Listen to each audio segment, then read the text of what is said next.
안녕하세요, 오태민입니다. 여러분, 주말 잘 보내고 계신가요? 오늘 제가 커뮤니티에 올린 누가 제 영상 베낀 것처럼 제가 이렇게 농담을 한 건데요. 그게 몇 분이 이제 진지하게 그거를 생각하셔가지고, 거기에도 환경 비즈니스 칼럼이나 뭐, 이렇게 자기 일처럼, 지적 재산권을 도둑맞은 그런 분노를 담아서 댓글을 다신 분들이 계시더라고요. 죄송합니다. 제가 농담을 좀 너무 진지하게 한 것 같아요. 이게 어떻게 된 거냐 하면요. 3주 전에 제가 영상을 찍고 바로 썼습니다. 왜냐하면 이제 제가 한 달에 한 번씩 칼럼이 돌아오기 때문에 썼는데, 그게 이제 저는 이제 날짜를 맞춰서 썼는데 보통은 이제 그 다음 주에 실려야 되는데, 이게 명절 있고 이러면서 중간에 착오가 있었어요. 그래가지고 이게 2, 3주 미끄러지면서 원래 다음 주에 실릴 거를 좀 너무 미끄러진다 그래서 이제 이번 주말에 오늘 아마 잡지사에서 올려준 것 같아요. 그래서 여러분들이 그걸 읽으면 너무 영상하고 똑같아서 제가 공부 안 하고 쓴 게 너무 티가 나가지고 제가 민망해서 이제 영상 그대로다 이렇게 농담을 한 건데, 여러분들이 이제 밑에까지 이제 읽으시면 이제 화가 났더라도 보면 이제 제 이름이 나오니까 이해할 거라고 생각했는데, 이제 간혹 그냥 너무 뜨거우셔가지고 죄송합니다. 네. 어쨌건 또 이게 영상으로 이렇게 하는 거하고 글로 또 이렇게 남기는 거 좀 다른데요. 너무 비슷하죠? 그런데 어쨌건 같은 시기에 읽고 영상을 찍고 썼기 때문에 뭐 어쩔 수가 없습니다. 자기 표절은 아니고요. 아무튼 뭐 글로 이렇게 한번 이렇게 또 하면 또 글에 힘이 있기 때문에, 영상은 뭐 이렇게 보는 분들이 적지만 글은 공부하시는 분들이 이제 관련한 키워드들 해서 보시면 뭐 많은 분들이, 영향력 있는 분들이 글은 보는 거기 때문에 아마도 이제 CBDC 달러 CBDC에 대해서는 이제 다른 잡음들은 좀 많이 제거를 할 수 있는 그런 역할을 좀 할 수 있지 않을까, 조회수랑 무관하게 뭐 기대를 해봅니다. 매번 한 달에 한 번씩 돌아올 때마다 사실은 소재감이 없어서 이제 제가 뭐 커버를 안 한 내용이 별로 없을 정도이기 때문에, 이게 4년째 썼잖아요. 4년 동안 한 120, 130개 정도 칼럼을 썼는데, 그래서 매번 소재를 찾는 게 힘들고 매번 중요한 뉴스가 터지는 건 아니라서. 근데 뭐 3주 전에는 이제 CBDC 보고서도 나왔고 해서 이제 가벼운 마음으로 이제 했는데, 이제 시기는 이렇게 좀 미끄러졌습니다. 네. 어쨌건 공부 안 하고 쓴 건 아니고요. 아무튼 뭐 영상 찍을 때 공부한 걸 가지고 썼습니다. 그리고 여러분들께 감사의 말씀을 드립니다. 제가 EBS 감독님하고 작가님한테 허락을 받고 이렇게 기획안을 쓰다가, 이게 이제 정제된 방송에서 이제 편집을 또 하시니까 그냥 뭐 강의 때 애드리브로 이제 채우고 이러는 것이 아니라서 제가 거의 기획안을 스크립트처럼 쓰고 있었거든요. 그런데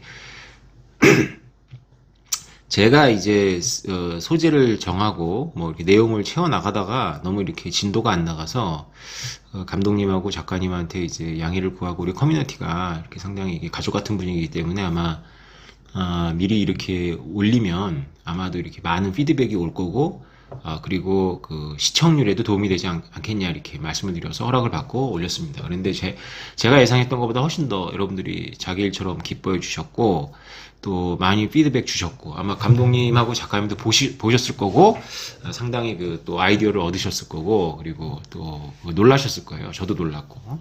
여러분들에게 감사드립니다. 여러분들이 올려주신 댓글 제가 다 읽었고요. 그리고 진짜 도움이 많이 됐고, 그리고 메일로도 여러분께서 보내주셨어요. 장문의 기획 내용을 좀 써서 보내주신 분도 계십니다. 제가 너무 이번 주에 기획 작업 때문에 너무 바빠가지고 정신이 없어서 일일이 답글 못 달았습니다. 그리고 이번 주에 유독 전부 환경 TV에서 샤이니님하고 찍은 것도 그렇고, 디센트에서 찍은 것도 그렇고, 이번 주에 다 이제 나가는데, 영상 찍기는 뭐 1월 초 중순에 찍었습니다. 그 이후로는 이제 유튜브 합방 방송 찍은 게 없고요. 제가 2월 달은 사업 때문에 너무 이렇게 정신이 없고, 지금 EBS 이 다큐도 이게 이제 촬영은 이제 3월 초에 하기로 했는데, 그래서 제가 3월 말까지는 지금 어떤 스케줄도 좀 잡는 게 좀 어렵습니다. 이 여러 가지 물론 이제 사업 때문에 그런데, 뭐 여러 유튜브 채널에서 이제 합방을 좀 하자고 요청이 오고 있어요. 근데 제가 지금 일일이 또 답변 달아야 되지만 어쨌건 좀 양해를 구합니다. 제가 3월 말까지는 이렇게 좀 꼼짝달싹 할 수 있는 상황은 아닙니다. 상황이 너무 유동적이라서 그렇습니다. 아무튼 여러분들이 주신 아이디어를 가지고 제가 돌파구를 열어서 한 3일 동안 이제 2, 3일 동안 여러분들 주신 아이디어 하고 해서 제가 어저께 밤에 12시 직전에 이제 12강에 대한 스크립트를 다 썼습니다. 아직 감독님하고 작가님한테 넘기진 않았고요. 좀 오자를 좀 봐야 될 것 같아서. 근데 여러분들한테 먼저 좀 이렇게 대강을 말씀드리면 여러분들이 또 제가 이걸 감독님한테 넘겨도 감독님이 뭐 이대로 원한 대로 가는 건 아닐 거고 이렇게 몇 번 저하고 이제 주고받으면서 이제 할 텐데, 여러분들이 이게 제가 여러분들 댓글을 보면서 느낀 건데, 여러분들이 다들 마치 이제 제가 국가대표는 아니지만 대표 선수로 이렇게 우리를 대표해서 나가는 거에 여러분들이 다 도움을 주고 싶어 하셨고 잘했으면 좋겠다라고 기대를 하시는 것 같아서 같이 만든다는 느낌이 있어요. 저도 여러분들도 있으신 것 같아서 제가 어떻게 여러분들의 아이디어를 반영해서 이 강의를 짰는지, 이렇게 제가 이거를 다 읽으면 이게 다 20분씩 썼기 때문에 이게 몇 시간 걸리니까 제가 대충의 개요를 말씀드릴 테니까 여러분들께서 또 적극적으로 피드백 주시면 저도 보고 이제 감독님도 보고 작가님도 보면서 이제 우리 어떤 것도 더 넣고 어떤 것 더 빼고 할 겁니다. 그래서 여러분들께서 또 피드백 주시면 감사하겠습니다. 네. 제가 원래 이제 생강까지 올렸는데 여러분들께서 좀 인트로는 좀 쉽고 자극적이어야 된다 이렇게 아이디어를 주셨어요. 그래서 맞는 말씀인 것 같아서 1강을 좀 인트로처럼 썼습니다. 1강은 제목은 이제 얼마든지 바뀌지만 지금 메타버스하고 NFT로 잡았어요.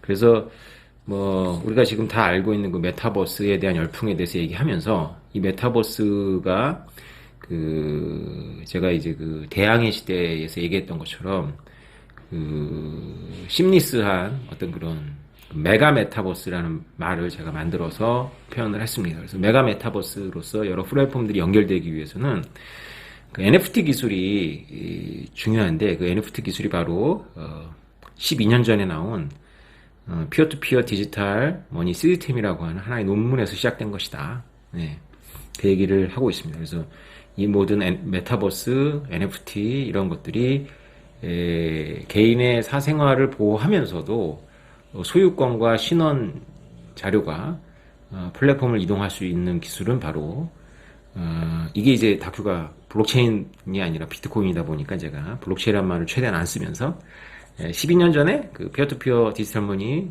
시스템이라고 하는 사토시 나카모토라는 익명의 분의 논문에 시작되었다. 이렇게 제가 1강에서는 오늘 띄우려고 합니다. 네.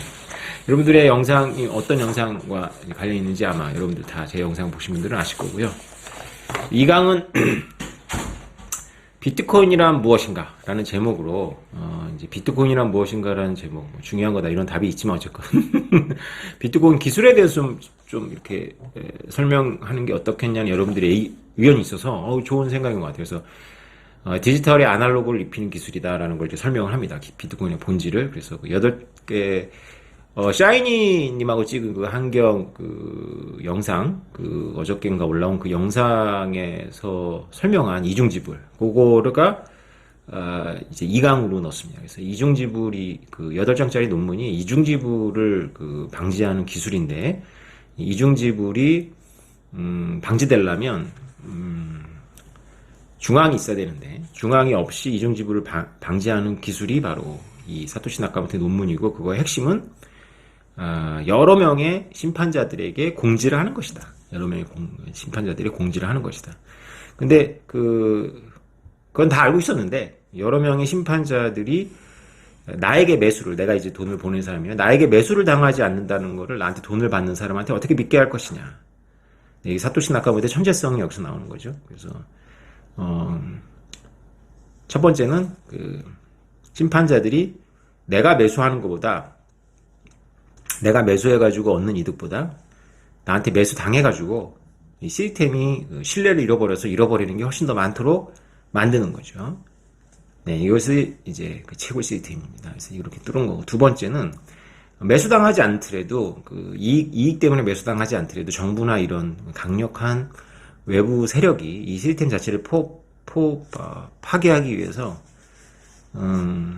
그 거래의 심판자들, 중재자들의 하나로 위장을 해서 들어와가지고 강력한 파워로 손해가 가더라도 이 시스템을 위협하면 어떻게 되느냐, 이 문제까지 이제 풀어야 되는 거죠. 그래서 이 문제는 어떻게 풀었느냐, 그거는 이제 그 막강한 그 전기 파워로 방어벽을 쌓아서 풀었죠. 이것은 그래서 연역적이라기보다는 경험적이죠. 채굴 파워가 1달러를 넘기 전에는 약했기 때문에 그때는 이제 미국 정부나 중국 정부가 파괴하려면 얼마든지 파괴할 수 있었죠. 근데 지금은 이제 못하죠. 그런 이야기를 이제 좀 다룹니다. 가볍게 다룹니다. 너무 어렵지 않게. 그게 2강의 내용입니다. 그래서 결국 오랫동안 풀지 못했던 이중지불 문제를 심판자 없이 해결하는 문제를 풀으면서 결국은 비트코인이 시작되었다. 이게 2강입니다.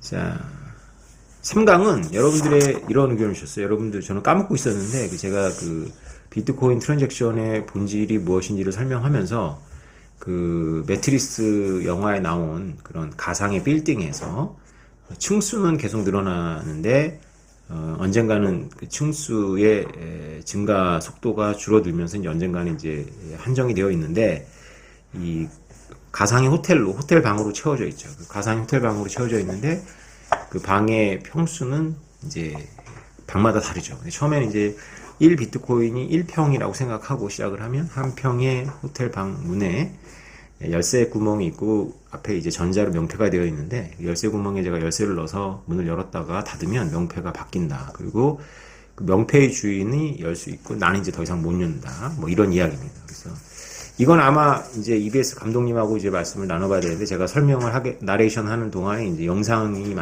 실제로 그런 디지털 영상들이 쭉 나가겠죠. 네. 그래서 그런 것들을 할 수 있는 능력이 있으니까 이제 이렇게 한번 설명하면 사람들이 흔히 오해하듯이 이게 동전이라는 아이디어는 워낙에 그 잘못된 아이디어라는 걸 알 거고, 또 이제 전달한다, 돈을 준다, 이런 생각들을 하는데 그게 틀렸다라는 거죠. 가지 않는 거죠. 실제로 비트코인은 국경을 넘는 게 아니라 국경이란 개념 자체가 없는 거죠. 그냥 사람들이 더 적절한 그 메타포는 사람들이 이렇게 가상의 호텔에 체크인해서 거기서 방을 바꾸는 방식으로 이제 소유권 이전되면 자기 방이 바뀌는 거죠. 그리고 방들은 이제 평수가 정해져 있는 것이 아니라 둘로 나눌 수도 있고, 여러 방이 하나로 붙어서 하나의 방이 될 수도 있고.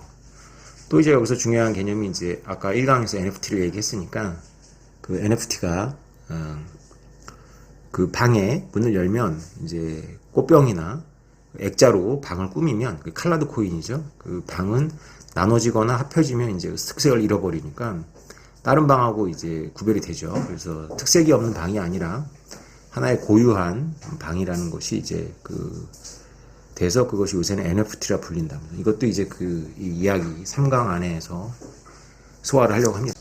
4강은 이제 제가 맨 처음에 이제 1강으로 잡았던 그 비트코인 인터넷을 완성한다는 내용이고요. 인터넷이 처음에는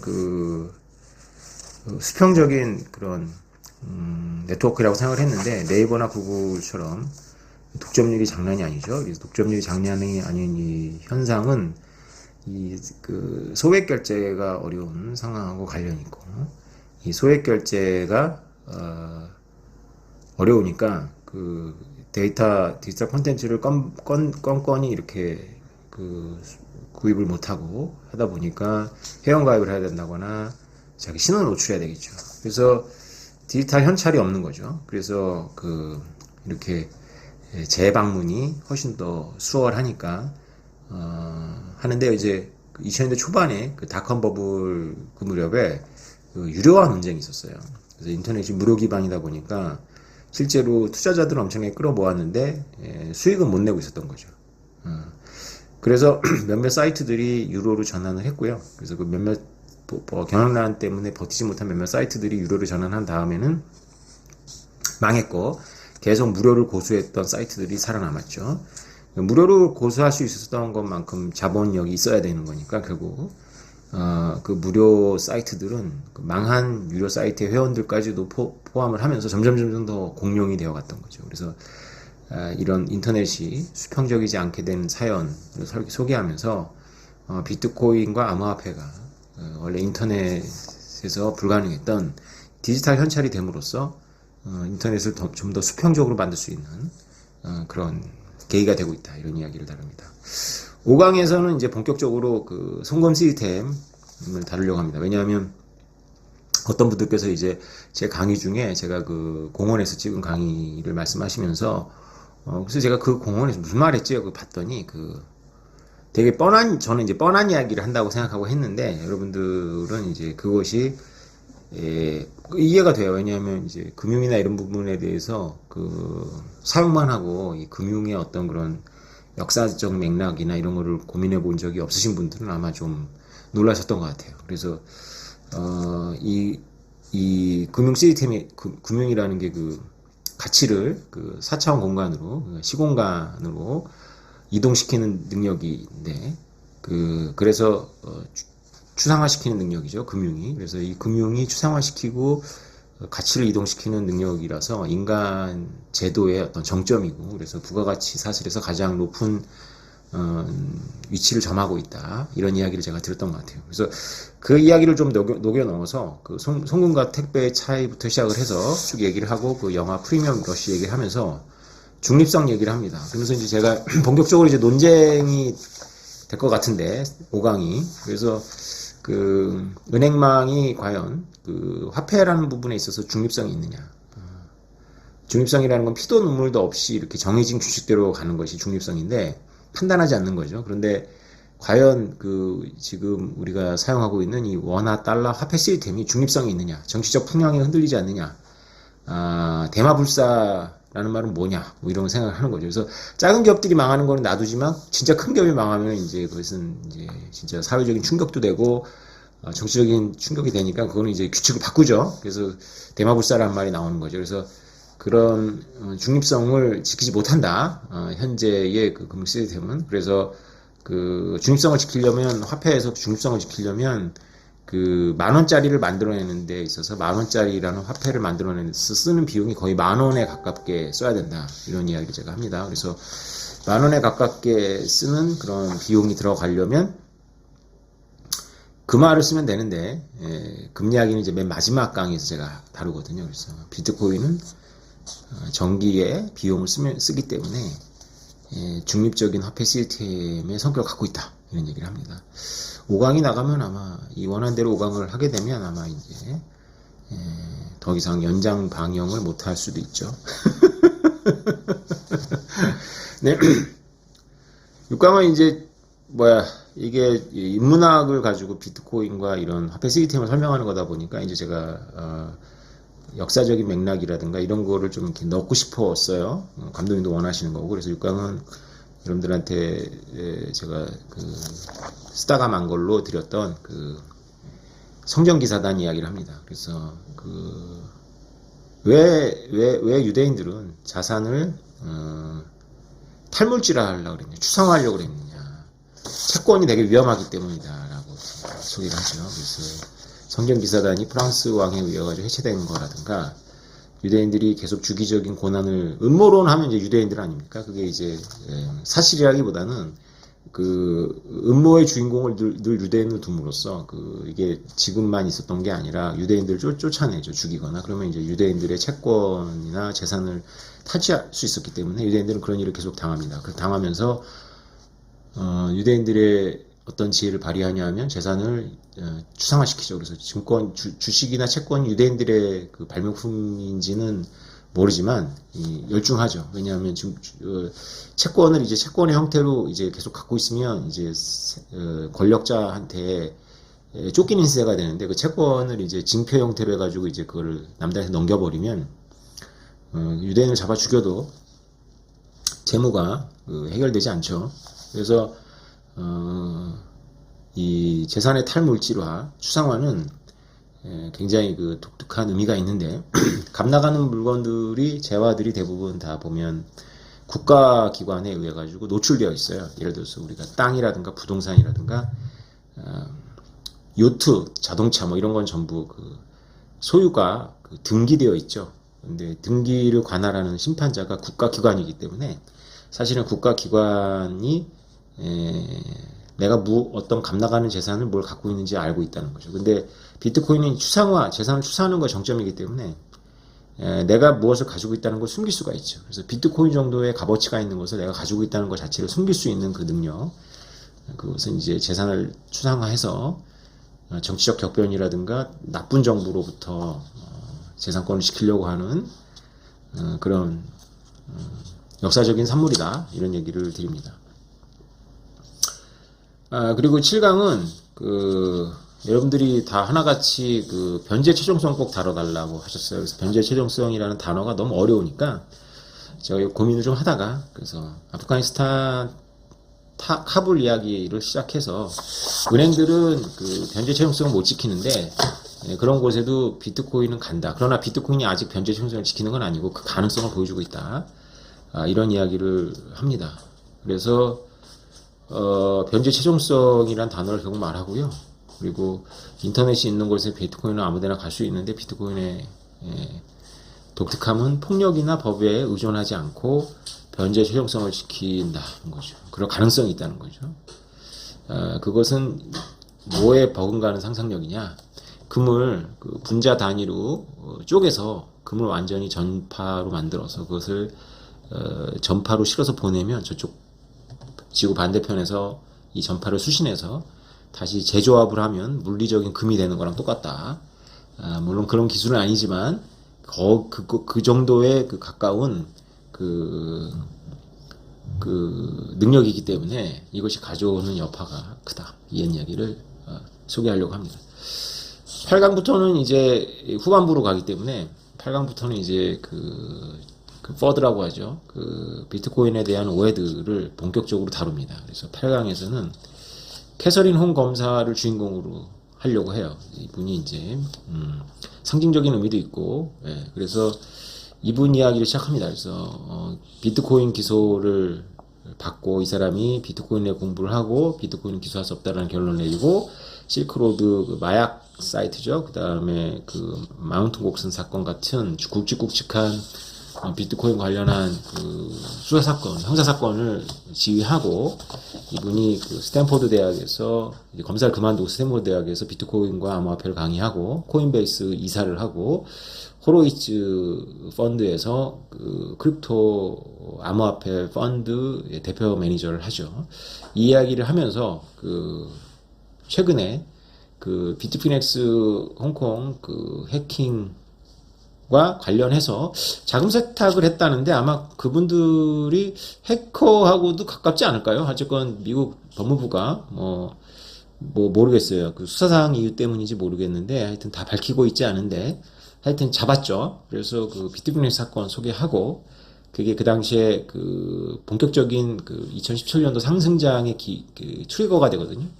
놀랍게도 그 해킹 사건이 그 가격을 떨어뜨렸는데 그것이 다시 트리거가 돼서 본격적인 상승장의 시작을 알리는데 그게 왜 그러냐면 자신감을 얻죠. 왜냐하면 해커들이 전혀 돈을 못 썼어요. 그리고 오히려 비트피넥스가 그 역제안을 하죠. 너희들 5%를 줄 테니까 우리가 수사기관에 수사 의뢰 안 할 테니까 나머지 95% 돌려줘라 이렇게 했는데 아마 돌려주지 않았던 것 같아요. 어쨌건 그러면서 이제 그 크게 해킹하면 오히려 감시자가 많아서 사용할 수 없다라는 그런 비트코인의 투명성이 이제 인식이 되면서 물론 이제 연역적으로 공부하신 분은 다 알고 있었던 내용이지만 이제 시장과 대중은 그거를 이제 새롭게 이해를 해야 되기 때문에 그런 이야기 소개합니다. 역사적인 이야기들. 그러면서 비트코인이 투명하기 때문에 사실은 미국의 수사기관들은 캐서린 홈 검사도 그런 얘기를 했고 수사기관들은 비트코인 좋아한다. 영장 없이 이렇게 트랜잭션을 들여다볼 수 있기 때문에. 그래서 일각에서 비트코인을 뭐 가지고 테러 자금으로 쓴다거나 위법적인 활동을 대놓고 쓰는 거, 뭐 작은 거 뭐 소액은 가능할 거예요. 소액은 일일이 그걸 다 추적하기가 어려워요. 그런데 이제 한 기관이나 문제가 되는 기관이나 뭐 국가 이런 데서 비트코인을 가지고 큰 금액을 쓴다. 그러면 자기의 거래처를 다 노출한다는 거죠. 예. 그래서 그런 투명성에 대해서 사람들이 오해를 하니까 그 부분을 이제 사례를 들어 설명하려고 하고요. 구강은 여러분들이 뭐 100%예요. 이거는 100% 여러분들이 모두 그 전기 산업을 얘기해라. 전기 채굴을 얘기해라. 그래서 전기 산업에 있어서 비트코인이 왜 좋은 친구인지, 이것은 뭐 너무 쓸 얘기가 많지만 20분 안에 녹여 넣어야 되는데 가장 중요한 개념 두 가지만 제가 설명을 합니다. 그래서 이것도 논란의 여지가 굉장히 크게 될 거기 때문에 공영 방송에서 하기에 적절하도록 제가 수위를 조절하려고 노력했고요. 그래서 수요 반응, 그러니까 디맨드 리스폰스라는 개념, 발전 산업에 있어서 피크 타임에 맞출 수밖에 없기 때문에 수요 반응이 굉장히 중요한 개념이고, 그다음에 수요 반응의 그 상대적인 개념이 플렉서블 디맨드, 그래서 그 플렉서블 컨슈머죠. 그래서 유연한 소비자. 그래서 전기차 이야기를 하고요.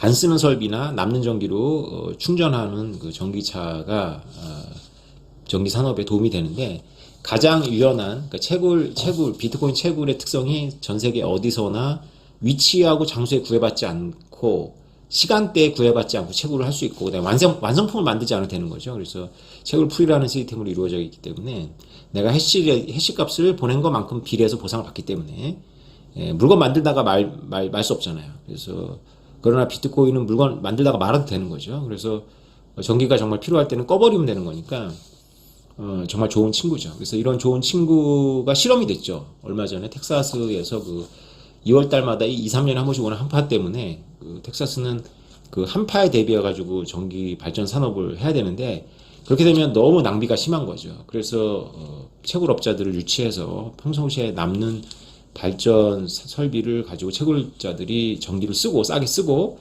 그래서 이게 한파가 몰아칠 때는 이제 부담을 주지 않고 해서 99% 이렇게 셧다운을 했거든요. 그게 이제 기사로 나왔죠. 그래서 CNBC인가에서 그걸 되게 긍정적으로 보도를 했는데, 이것마저도 이제 부정적으로 보시는 분들은 논리는 없고 이렇게 말하더라고요. 근데 그게 너무 인상적이었어요. 그 술주정뱅이 아빠가 그 평상시에는 10대씩 때리는 거예요. 아이를 10대씩 때리다가 그 아이 생일날 한 대만 때린 거예요. 그래서 그걸 가지고 이제 그렇게 얘기하시던데, 그런 걸 가지고 과연 그 선물이라고 할 수 있겠냐 이렇게 얘기를 하는데 그렇게도 볼 수 있구나. 그러니까 비트코인이 워낙에 쓸모가 없는 일이고 전기를 낭비하는 거니까 비트코인 업자들이, 채굴 업자들이 이렇게 텍사스가 전기가 필요할 때 협조한 것에 대해서 평상시에 10대씩 때리던 아버지가 그 아들 생일날이라고 한 대만 때린 것 같이 그렇게 느낄 수도 있겠다. 그러나 전기 산업의 본질과 채굴 산업의 속성을 이해하면 그것이 아니고, 남는 전기로는 돈을 만들고 전기가 부족할 때는 돈으로 전기를 만드는 아주 좋은 파트너다. 이야기를 좀 설득력 있게 어필하려고 합니다. 10강은 CBDC, 오늘 그 환경 비즈니스 올렸던 CBDC 이야기를 하는데, 뭐 이거는 막 되게 체계적으로 얘기를 할 겁니다. 그래서 왜 그 연준이나 한국은행이 CBDC를 만들 수 없는지에 대해서, 첫째, 비트코인의 속성은 만들어 놓고 그 발행자도 컨트롤하지 못하는 건데, 발행자도 컨트롤할 수 없는 디지털 머니를 연준이 만들 리가 없다. 만들 필요도 없고 만들어서 얻을 실익이 없죠. 두 번째, 국경이라는 개념이 없는 디지털 머니는 정부가 만들 수가 없다. 왜냐하면 지금 현재 시스템을 파괴하기 때문에. 그래서 허가받은 사람만 지갑을 가질 수 있도록 할 거기 때문에 비트코인과는 전혀 다르다. 세 번째, 상업은행들이 어려워진다. 뭐 이건 다 제가 여러 번 말씀드렸던 거죠. 상업은행들이 어려워지기 때문에 연준으로서는 CBDC를 만드는 것이 매우 어렵다. 근데 아토믹 스왑이 가장 중요한 개념인데, 그것까지는 이제 이 대중들이 준비가 안 되어 있어서 고민을 좀 하다가 빼버렸습니다. 그래서 이 세 가지를 가지고, 그래서 비트코인을 대체할 만한 CBDC는 나오지 않는다. 라는 이야기를 이제 10강에서는 할 겁니다.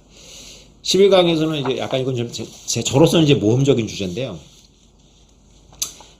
비트코인의 지정학입니다. 그래서 그 우크라이나 사태를 둘러싸고 너무 깊게는 안 들어가고 할 거고요. 그 러시아가 중앙은행이 비트코인 금지하겠다라고 했다가 일주일 만에 푸틴 대통령이 강요회의에서 우리나라는 비트코인 채굴에 최적화되어 있다, 뭐 이런 얘기를 하죠. 그 배경이 바로 스위프트 코드에서 미국이 빼버리겠다라는 이야기 때문인데, 비트코인이 언젠가는 정부가 없앨 것이라는 것을 기대하던 분들에게는 충격적이게도 비트코인이 국제 질서의 하나의 키워드로 떠오르고 있고 지정학적인 자산이 되고 있죠.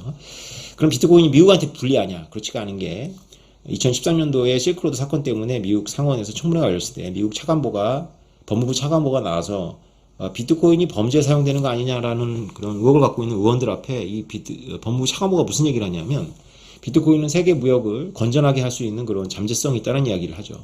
이게 의미하는 바가 작지 않은 게 미국에 대해서 미국이 계속 적자를 보고 있는 국가들, 그러니까 미국에 대해서 무역 흑자를 내고 있는 국가들이 미국이 어떤 관점으로 보냐면 환율 조작을 하고 있다라고 보고 있거든요. 근데 미국 달러에 비해서 계속 절하를 해버리면 미국의 수입업자는 유리하고 수출업자는 불리한 거고 상대 국가의 수출업자는 좋죠. 중국 얘기를 하는 겁니다. 근데 만약에 중국의 시민들이 비트코인을 많이 갖고 있으면 중국이 위안화를 마음대로 조절할 수가 없어요. 그거는 이제 금하고 똑같은 건데 금이 무역의 역조 현상을 그러니까 흑자가 지속되거나 적자가 지속되는 것을 힘들게 하거든요. 근본이제는 금이 한 나라에만 이렇게 가면 환율에 반영이 되기 때문에 그렇습니다. 비트코인도 비슷한 역할을 할 거기 때문에 국민들이 비트코인을 많이 갖게 되면 중국이 위안화의 환율 조작을 할 수가 없는 거죠. 그러면 미국 수요업자한테 일방적으로 유리하도록 할 수 없기 때문에 미국 입장에서는 고민 중에 하나인 부분이 해결될 수도 있는 거죠. 물론 한 가지 면만 있는 것이 아니기 때문에 비트코인이 어느 나라에 유리하고 어느 나라에 불리하다 이렇게 접근하는 거는 제한적입니다. 되게 한계가 있어요. 그러나 제가 이 강의에서 드리고 싶은 말씀은 뭐냐면 비트코인은 언젠가는 미국이 막을 거야. 정부들이 막을 거라고 생각하는 분들의 관점에서 놀랍게도 각국의 이해관계가 단순하지 않다는 거죠. 복잡하다라는 거죠. 그리고 비트코인이 그런 각국의 이해관계를 바꾸는 국제질서의 기준을 게임의 룰을 바꾸는 하나의 변수가 되고 있다. 이것만으로 충분하지 않을까 생각합니다. 마지막 12강은 제가 고민을 많이 했어요. 뭘 12강으로 넣어야 될까? 비트코인 사세요. 이런 얘기를 해야 되나? 아니면 알트에 비해서. 물론 그 생각도 했습니다. 여러분들이 알트가 왜 안 되냐? 이런 얘기를 했는데, 이번만큼은 제가 그런 생각을 했어요. 좀 다 같이 가자. 제가 여기서 이제 알트 얘기하고 제가 비트코인 맥스로 분류되는데, 이더 사지 마라. 이더보다 비트코인이 왜 좋은지 이런 얘기 하면 아마 엄청난 이제 방영이 되지 않지 못할까. 제가 이거를 몰래 다 한 다음에 했으면 모르겠는데 이렇게 공개적으로 떠들고 하고 있기 때문에 같은 우리 블록체인, 그리고 크게 보면 다 블록체인 가족들인데 우리 감독님 괴롭힐까봐 저 오태민 저거 방송하지 못하게 할까봐 제가 리플 얘기도 안 합니다. 그래서 12강은 화폐는 장부다 합니다. 그래서 화폐는 장부다. 그래서 제가 조개 껍질, 돌, 금, 은, 담배, 위스키 이런 화폐를 역사적으로 인류가 썼던 화폐를 쭉 나열한 다음에 이 화폐들이 가지고 있는 속성은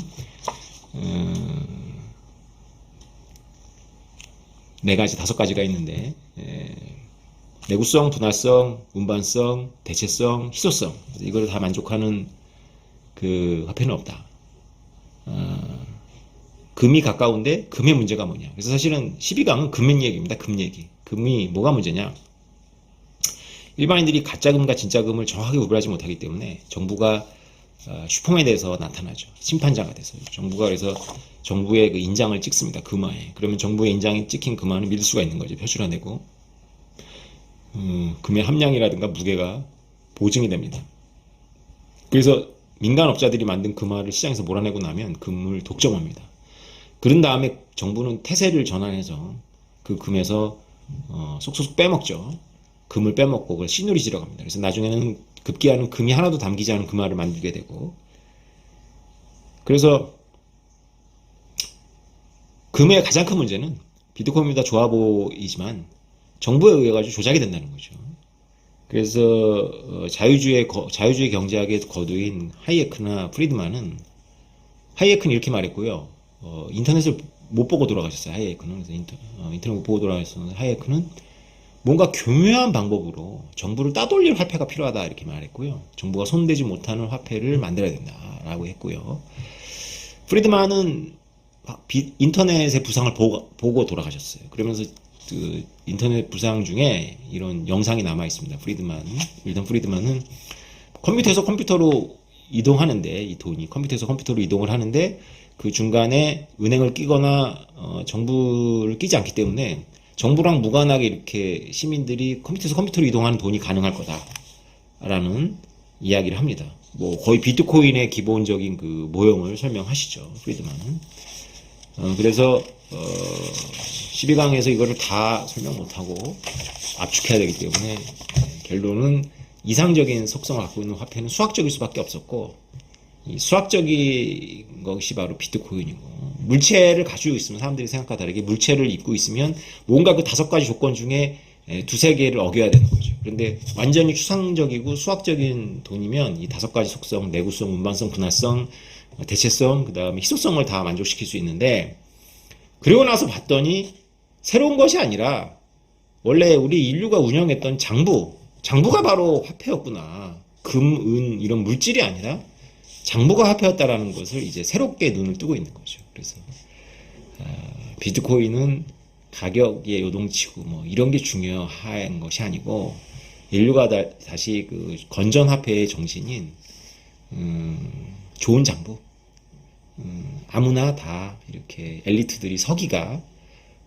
훈련받은 서기가 고치는 장부가 아니라 훈련받은 서기도 믿지 않는 그런 불신에 기반한 믿을 수 있는 장부다, 이런 얘기를 하면서 오늘 던지고 끝내려고 합니다. 그래서 이게 뭐 여러분들의 피드백도 있을 거고, 그 다음에 감독님과 작가님도 제 아이디어를 가지고 이제 연구 검토해서 이제 더 좋게 만드시려고 노력하시는 과정에 많이 변하겠지만, 그러고 나서 이제 완성품이 나와 여러분들한테 소개하겠지만, 이제 여러분들의 의견을 주시면 최대한 많이 좋은 의견들 반영할 수 있을 것 같고요. 여러분들 이 영상이 좀 굉장히 길었을 것 같은데, 이 영상 보시면서 여러분들 쭉 그 주마등처럼 제 영상을 곳곳이 생각이 나지 않으셨을까 생각을 합니다. 정리해 보니까 이러네요. 그래서 이제 제가 알트 얘기 안 했으니까 다 같이 이제 우리 비트코인을, 이 역사적인 문물을 이제 소개하면서 모두의 이제 이게 공중파고 교육방송에 이렇게 한번 오픈이 되면 정말로 이제 어떤 효과가 있냐면, 제가 4년 전에 5년 전에 교육청회에서 특강을 요청받았어요. 교장 선생님들 재교육인가 아니면 교장 선생님 되는 분들의 교육인가에 초청을 받았는데, 비트코인이 사회적으로 막 이렇게 튤립이라고 하니까 그 교육청에서 그 담당자가 징계 받으실까봐 저한테 죄송하다고 하고 저를 섭외해 놓고도 이제 취소를 했죠. 충분히 이해가 됩니다. 저 아무 불만이 없어요. 아는 분이었고, 좋은 뜻으로 하신 걸 알기 때문에. 근데 이렇게 교육방송에 이렇게 나오고 나면, 제가 느끼기에 댓글을 보니까 그런 게 느껴져요. 어떤 선생님께서 올려주셨는데, 이제, 뭐 핑계댈 게 있는 거지. 교육방송에서 올린 거니까, 비트코인은 교육방송에서도 이렇게 다루는 거야. 이거는 알아야 될 교양이 이렇게 되는 거니까요. 굉장히 이게 의미가 있는 것 같아요. 그래서 적어도 이것까지는 이제 우리가 서로 싸우지 말고, 좀 이렇게 제 생각이지만, 그래서 같이 잘 하고, 그리고 나서 뭐 비트가 더 좋은지 이더가 더 좋은지 솔라나가 더 좋은지 에이다가 더 좋은지는 그 다음에 우리들끼리 하자는 거죠. 이렇게 너굴들 앞에서 좀 이렇게 싸우는 모습 보이는 건 별로 안 좋지 않을까. 그걸 여러분 고려해 주시면서 제 이 초안이니까 보시고 좀 피드백 달아주시면 감사하겠습니다. 네, 여러분, 비트코인 가격은 안 좋은데요. 뭐 미국 주식 그 나스닥 기술주가 안 좋으니까 당연히 안 좋겠죠. 근데 4만 달러 지켰으면 좋겠네요. 소망하는 바입니다. 그래서 주말 잘 보내시고 다음 주에는 좀 분위기가 좀 바뀌었으면 좋겠습니다. 여러분 감사합니다.